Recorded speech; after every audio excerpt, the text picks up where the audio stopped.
Hadirin sidang Jum'ah rahimakumullah.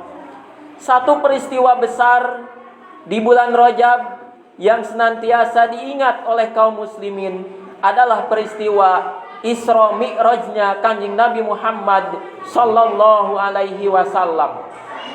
Isra adalah perjalanan malam yang dilakukan oleh Kanjeng Nabi Muhammad sallallahu alaihi wasallam minal Masjidil Haram ilal Masjidil Aqsa. Dari Masjidil Haram di Mekah ke Masjidil Aqsa di Palestina. Kemudian Mi'raj adalah perjalanan Kanjeng Nabi Muhammad sallallahu alaihi wasallam dari Masjidil Aqsa di Palestina naik ke langit pertama, langit kedua, terus sampai ke Sidratul Muntaha. Ini adalah peristiwa Isra Mi'rajnya Kanjeng Nabi Muhammad sallallahu alaihi wasallam. Satu peristiwa mukjizat. Kenapa dikatakan mukjizat? Karena peristiwa yang luar biasa, di luar kebiasaan apa yang biasa dilakukan oleh umat manusia.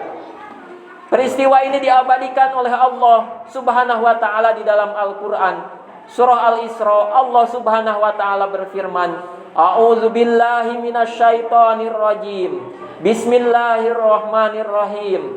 Subhanalladzi asra bi 'abdihi lailam minal masjidil harami ilal masjidil aqsa alladzi barakna haulah linuriyahu min ayatina innahu huwas samiul basir." Kata Allah Subhanahu wa taala, Maha suci zat yang telah memperjalankan hambanya pada malam hari minal masjidil harami ilal masjidil aqsa, dari Masjidil Haram di Mekah ke Masjidil Aqsa di Palestina, linuriyahu min ayatina, supaya kami, kata Allah, memperlihatkan sebagian tanda-tanda kekuasaan kami. Hadirin sidang Jum'ah rahimakumullah, peristiwa Isra Mi'raj ini sebagaimana ketika Kanjeng Rasulullah sallallahu alaihi wasallam pada pagi hari selepas malam harinya melaksanakan Isra Mi'raj, mengabarkan kepada orang-orang Quraisy waktu itu bahwa dirinya telah diperjalankan oleh Allah dari Masjidil Haram ke Masjidil Aqsa. Kemudian Mi'raj, naik ke langit pertama, langit kedua, sampai ke Sidratul Muntaha, kembali lagi ke bumi.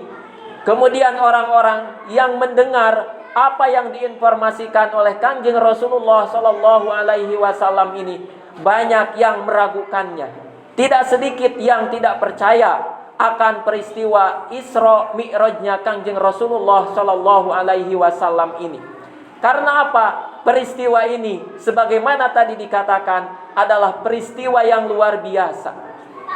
Biasanya orang-orang Arab, orang-orang Quraisy ketika melakukan perjalanan dagang dari Mekah ke Syam, ke Palestina, mereka harus melalui perjalanan tersebut selama berhari-hari, bahkan berminggu-minggu. Apalagi ini Kanjeng Nabi Muhammad sallallahu alaihi wasallam, perjalanannya bukan hanya sampai ke Syam, sampai ke Palestina, tapi juga naik ke langit, dilalui hanya dalam beberapa jam saja, kurang dari satu malam. Tentu apa yang diinformasikan ini tidak sesuai dengan kebiasaan orang-orang Quraisy waktu itu ketika melakukan perjalanan dagang. Maka tidak sedikit yang meragukannya, tidak sedikit yang tidak percaya akan apa yang diinformasikan oleh Kanjeng Rasulullah sallallahu alaihi wasallam. Namun ketika berita ini sampai kepada telinga Abu Bakar, Abu Bakar mengatakan, kalau dia Muhammad yang menginformasikannya, maka aku percaya, maka aku membenarkannya. La usaddiquhu ala abadi min dalik. Kata Abu Bakar, bahkan aku akan membenarkannya terhadap peristiwa yang lebih luar biasa dari peristiwa Isra Mi'raj tersebut. Hadirin sidang Jum'ah rahimakumullah, maka disinilah bahwa peristiwa Isra Mi'raj ini merupakan ujian keimanan untuk mengokohkan keimanan orang-orang kala itu kepada apa yang dibawa, kepada apa yang diinformasikan oleh Kanjeng Rasulullah sallallahu alaihi wasallam. Mungkin kalau menilai apa yang diinformasikan oleh Kanjeng Nabi hanya sebatas oleh penilaian akal, hanya sebatas oleh rasio semata, maka tidak sedikit yang meragukannya. Namun kalau menilai apa yang diinformasikan, apa yang dikabarkan oleh Kangjeng Rasulullah Shallallahu Alaihi Wasallam dengan penilaian keimanan, berangkat dari standar keimanan, maka pasti akan mempercayainya, akan meyakininya bahwa apa yang dikabarkan oleh Kangjeng Rasulullah Shallallahu Alaihi Wasallam tentu benar adanya.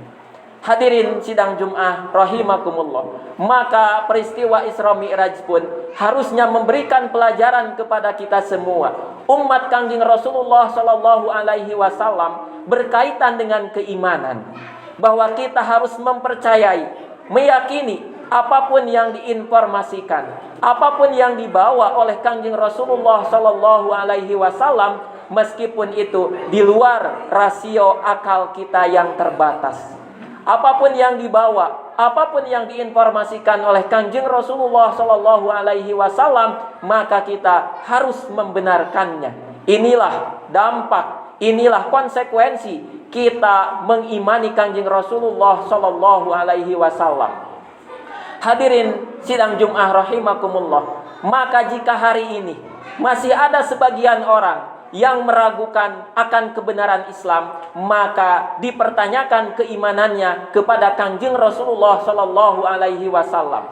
Meskipun setiap tahun dia memperingati peristiwa Isra Mi'rajnya Kangjeng Nabi Muhammad Shallallahu Alaihi Wasallam, maka kalau hari ini masih ada yang mempertanyakan ajaran-ajaran Islam, masih ada yang meragukan ajaran-ajaran Islam sesuai dengan kondisi saat ini, bahkan menganggap bahwa sebagian ajaran Islam itu sudah tidak sesuai dengan zamannya, bahkan ada yang menganggap bahwa ajaran Islam itu radikal dan sebagainya, maka dipertanyakan keimanannya kepada Allah, kepada Rasulullah Shallallahu Alaihi Wasallam. Meskipun setiap bulan Rajab dia memperingati peristiwa Isra Mi'rajnya Kangjeng Nabi Muhammad Shallallahu Alaihi Wasallam, karena apapun yang dibawa oleh Kangjeng Rasulullah Shallallahu Alaihi Wasallam harusnya disikapi oleh orang yang beriman dengan meyakininya, mempercayainya bahwa apa yang dibawa oleh Kangjeng Rasulullah Shallallahu Alaihi Wasallam di dalamnya ada kemaslahatan dunia dan akhirat. Makanya Allah Subhanahu wa taala berfirman, "Wa ma atakumur rasulu fakhuzuhu wa ma nahakum anhu fantahu." Apapun yang didatangkan oleh Kangjeng Rasulullah kepada kalian, ambillah. Dan apapun yang dicegah oleh Kangjeng Rasulullah Shallallahu Alaihi Wasallam, maka berhentilah, jangan dilaksanakan. Ini menunjukkan kepada kita bahwa keimanan mendorong kita untuk meyakini, untuk membenarkan apa yang dibawa oleh Kangjeng Rasulullah Shallallahu Alaihi Wasallam. Keimanan mendorong kita untuk menjalankan apa yang dibawa oleh Kangjeng Rasulullah Shallallahu Alaihi Wasallam. Sekaligus keimanan pun harus mencegah kita dari menjalankan apa-apa yang tidak sesuai dengan risalah Kangjeng Rasulullah Shallallahu Alaihi Wasallam. Inilah pelajaran penting dari peristiwa Isra Mi'rajnya Kangjeng Nabi Muhammad Shallallahu Alaihi Wasallam yang pertama. Yang kedua, hadirin sidang Jum'ah rahimakumullah, pada peristiwa Isra, Jibril menghidangkan ke hadapan Kangjeng Rasulullah Shallallahu Alaihi Wasallam 2 gelas. Gelas yang pertama berisi khamr, minuman keras. Kemudian gelas yang kedua berisi susu. Mana yang dipilih oleh Kangjeng Rasulullah Shallallahu Alaihi Wasallam? Yang dipilih ternyata gelas yang berisi susu. Berkenaan dengan hal ini, kemudian Jibril alaihi salam mengatakan, "Ikhtarta al-fitrah." Engkau telah memilih fitrah, wahai Kangjeng Rasulullah Shallallahu Alaihi Wasallam. Ini pun memberikan pelajaran kepada kita semua bahwa Islam, risalah yang dibawa oleh Kangjeng Rasulullah Shallallahu Alaihi Wasallam adalah ajaran yang sesuai dengan fitrah manusia. Islam tidak mengekang, Islam tidak menghilangkan fitrah yang telah diciptakan oleh Allah pada manusia. Tetapi Islam mengatur, Islam memberikan batasan bagaimana supaya perbuatan manusia itu senantiasa sesuai dengan apa yang diridhoi oleh Allah Subhanahu wa taala. Kalau mau diibaratkan, hadirin sidang Jum'ah rahimakumullah, fitrah itu seperti fisik kita, seperti tubuh kita, ada ukurannya, ada dimensinya, ada tingginya, ada lebarnya. Kemudian Islam kalau mau diibaratkan seperti baju yang kita kenakan. Baju yang kita kenakan pada tubuh kita tidak kebesaran dan juga tidak terlalu kekecilan. Maka demikian pula Islam. Ketika Islam diterapkan sebagai aturan di tengah-tengah kehidupan kita, maka akan sesuai dengan fitrah manusia. Jangan sampai ketika kita memiliki baju, kemudian baju itu terlalu kecil, maka yang ia lakukan adalah mengecilkan tubuhnya. Dia memotong-motong tubuhnya supaya sesuai dengan baju yang ia miliki. Ataupun sebaliknya, ketika dia memiliki bagian tubuh, memiliki tubuh yang gemuk misalkan, maka dia harusnya mencari baju yang sesuai dengan bajunya, yang sesuai dengan tubuhnya. Jangan sampai kemudian aturan itu, baju itu malah kemudian disesuaikan dengan tubuh yang ia miliki. Hadirin sidang Jum'ah rahimakumullah, demikian pula Islam itu sesuai dengan fitrah manusia. Sebaliknya ketika Islam tidak diterapkan, ketika Islam dijauhi, maka akan ada banyak fitrah-fitrah kemanusiaan yang terabaikan. Akan ada banyak fitrah manusia yang tidak terurus. Akan ada banyak fitrah manusia yang tidak lagi selaras dengan tujuan diciptakannya fitrah kemanusiaan tersebut. Ambil saja contoh, hadirin sidang Jum'ah rahimakumullah. Fitrah manusia itu ketika laki-laki senang kepada lawan jenis, senang kepada perempuan. Kemudian Islam datang supaya kesenangannya itu diridhoi oleh Allah Subhanahu wa taala. Maka di dalam Islam ada aturan pernikahan laki-laki dengan perempuan. Namun ketika ada sebagian orang yang menyeleweng dari fitrah ini, laki-laki senang kepada laki-laki, perempuan senang kepada perempuan, kemudian ini dilegalkan karena ini tidak sesuai dengan fitrah manusia, maka akibatnya apa? Maka bisa dipastikan generasi umat manusia itu akan punah. Kenapa? Karena kalau laki-laki senang kepada laki-laki ataupun perempuan senang kepada perempuan, sampai kapanpun tidak akan melahirkan keturunan. Maka ketika Islam datang, kemudian di dalamnya ada ajaran pernikahan, ini semata-mata untuk menjaga fitrah manusia. Laki-laki senang kepada perempuan, perempuan suka kepada laki-laki. Demikian pula dalam hal yang lain, hadirin sidang Jum'ah rahimakumullah. Ketika manusia tabiatnya itu senang kepada harta, maka tidak ada larangan di dalam Islam untuk menyenangi harta, mencari harta, mentasarufkan, mengelola harta. Yang tidak boleh itu adalah ketika dia mencari harta dari jalan yang tidak diridhoi oleh Allah Subhanahu wa taala. Makanya Islam datang memberikan aturan dengan cara apa harta itu diperoleh, dikemanakan harta itu, ditasarufkannya. Makanya di antara firman Allah Subhanahu wa taala berkenaan dengan hal ini, wa ahallallahu al-bai'a wa harrama riba. Allah Subhanahu wa taala menghalalkan jual beli dan mengharamkan riba. Artinya kalau riba menjalar-jala di tengah-tengah masyarakat, sudah bisa dipastikan maka akan terjadi kezaliman antara satu orang dengan orang yang lain. Hadirin sidang Jum'ah rahimakumullah, ringkasnya semua ajaran Islam itu sesuai dengan fitrah manusia. Oleh Allah Subhanahu wa taala diturunkan dalam rangka menjaga fitrah manusia supaya sesuai dengan tujuan dari penciptaan fitrah tersebut oleh Allah Subhanahu wa taala. Sebaliknya, manakala Islam tidak diterapkan, maka akan ada banyak fitrah-fitrah kemanusiaan yang tidak terjaga. Barakallahu li wa lakum.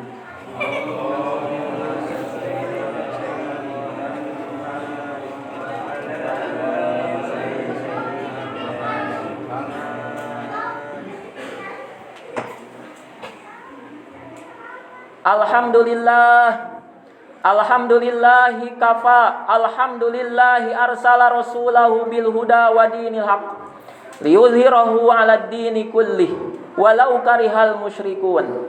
Asyhadu an la ilaha illallah wahdahu la syarikalah Wa asyhadu anna sayyidana Muhammadan abduhu wa rasuluhu alladzi la nabiyya wa la rasula ba'dah. Allahumma salli ala sayyidina Muhammad ibn Abdillah wa ala alihi wa sahbihi wa mawalah. Amma ba'du fa ya ibadallah, usi nafsi wa iyyakum bitaqwallah wa ta'atihi la'allakum turhamun.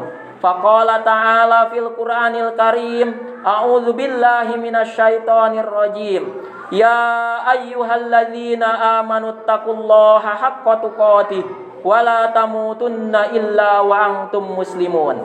Hadirin sidang Jumat rahimakumullah, maka melalui momentum bulan Rajab, bulan di mana Kangjeng Rasulullah sallallahu alaihi wasallam diisrokan, dimi'rajkan oleh Allah Subhanahu wa taala, marilah kita sama-sama meningkatkan keimanan, meningkatkan ketakwaan kepada Allah Subhanahu wa taala. Benar-benar meyakini, benar-benar membenarkan dan menjalankan apa yang dibawa oleh Kangjeng Rasulullah sallallahu alaihi wasallam. Kita banyak belajar dari sahabat yang mulia Sayyidina Abu Bakar As-Siddiq. Dia adalah orang yang benar-benar membenarkan apa yang dibawa oleh Kangjeng Rasulullah, apa yang diinformasikan oleh Kangjeng Rasulullah sallallahu alaihi wasallam, meskipun tidak sedikit orang